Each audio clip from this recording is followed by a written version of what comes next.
Hello, my name's Andrew Kemp and I'm an infection control specialist. Today I'd like to show you how to do a test with the Profile 1 ATP tester.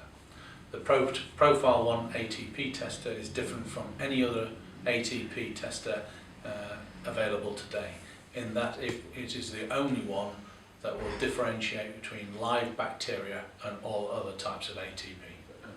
To turn the Profile 1 ATP test on, simply toggle the switch at the top. It will then tell you on the screen to wait 10 seconds and count down until it's ready.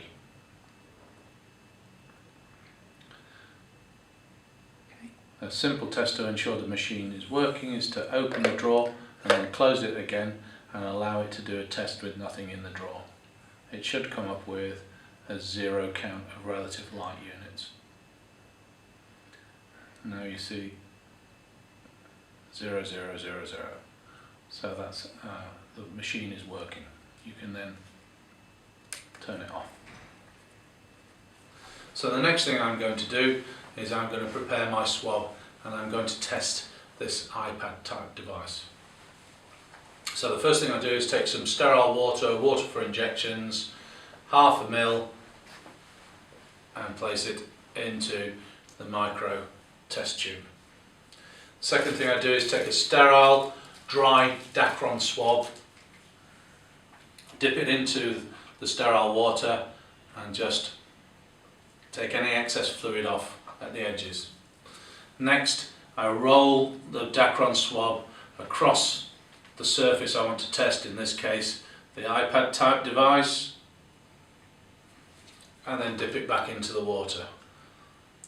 And then again, I'm just going to dry off the Dacron swab. So that's my test material ready to go. Next, I use a Filtravette, which is this small, I don't know if you can see that now. It's a small test tube with a filter at the bottom of it. Once I've put the 50 microlitres of contaminated fluid into the Filtravette, I then need to use the somatic releasing agent. What this does is it breaks apart all of the other cells other than bacteria releasing their ATP. So I need to put 3 drops of that into the Filtravette. 1, 2, 3. I then take my special syringe, which works as a pressure syringe, and push the fluid through the filter. I then repeat that step, 3 drops, 1, 2, 3 of SRA1, and again pressurise through the filter and into the blotting paper below. Now what I've got in there is only bacterial ATP. What I need to do now is I need to release those bacterial the ATP from those bacterial cells using the bacterial releasing agent. And I do use 2 drops, 1, 2, into the drawer. Now what I need to do is make that bacteria luminesce so that the monitor can pick it up. So I use this LL solution. And what I'm going to do is get 50 microlitres of the LL solution into the micropipette, put it into the drawer. Now there's a solution in there of 100 microlitres, sorry. And what I'm going to do is I'm just going to mix it a little bit to make sure it's all mixed in. And then close the drawer.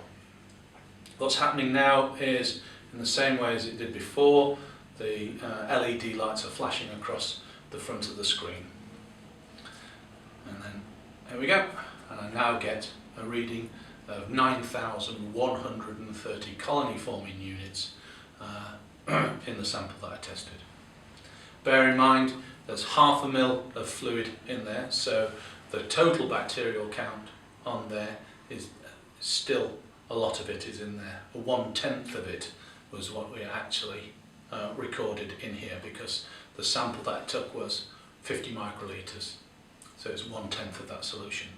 What I'm doing is I'm proving that this is laden with bacteria. So if you wanted to say from that entire swab there would be 90,000 colony forms.